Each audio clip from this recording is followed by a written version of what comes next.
تو کہنے لگے کہ بھلا اسے کیا حق حاصل ہے ہمارا بادشاہ بنے،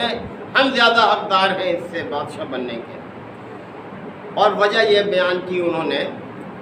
قوم بنی اسرائیل نے، کہ وَلَمْ يُؤْتَ سَعَةً مِّنَ الْمَالِ، یہ تو مال میں بھی ہم سے زیادہ کوئی کشادگی نہیں رکھتا، یعنی کوئی زیادہ مالدار آدمی بھی نہیں ہے۔ قَالَ،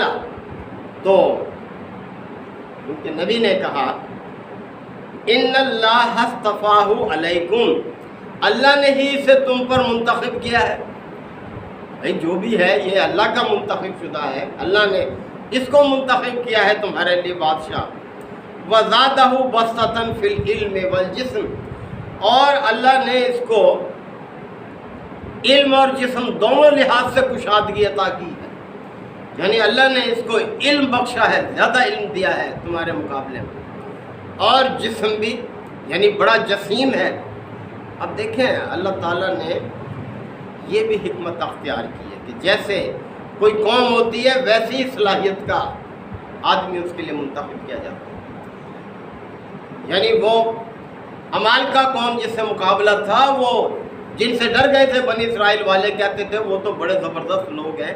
ہم ان کا مقابلہ کیسے کریں گے، بڑے جسیم ہیں۔ تو اللہ تعالیٰ نے ایسی جسامت کا شخص ان کے لیے بادشاہ مقرر کر دیا۔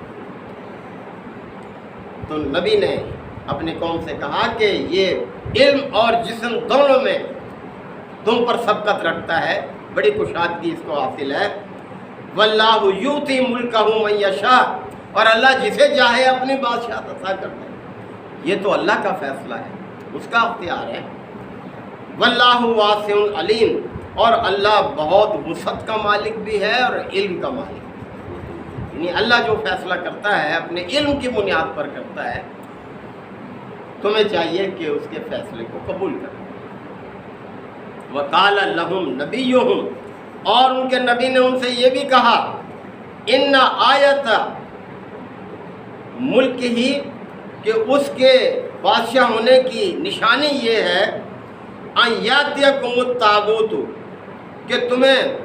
وہ تابوت مل جائے گا، وہ صندوق مل جائے گا، فیہ سکینۃ من ربکم، جس میں تمہارے رب کی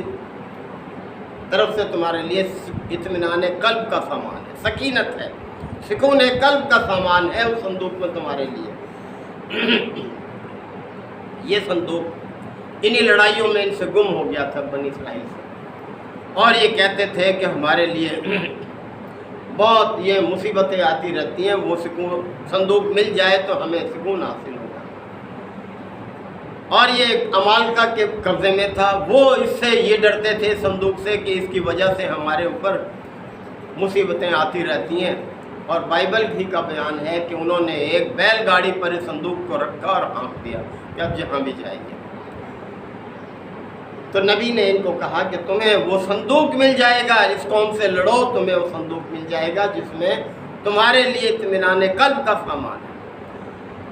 اور یہاں یہ بیان کیا کہ وَبَقِيَّةٌ مِّمَّا تَرَكَ آلُ مُوسَىٰ وَآلُ ہارون، اور اس صندوق میں وہ باقیات موجود ہیں جو آل موسیٰ اور آل ہارون کی چھوڑی ہوئی ہیں، وہ اس کے اندر موجود ہیں، وہ تمہیں مل جائے گا، یعنی ان کو تحریک دینے کے لیے کہ یہ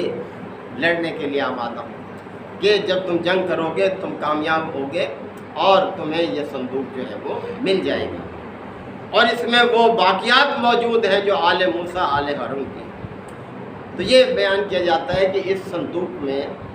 وہ تختیاں موجود تھیں جن پر تورات لکھی ہوئی تھی، جو موسیٰ علیہ السلام کو طور پر اللہ تعالیٰ نے دی تھی، اور وہ نسخہ بھی موجود تھا تورات کا جو موسیٰ علیہ السلام نے کتابی شکل میں لکھوایا تھا ان تختیوں سے، وہ بھی۔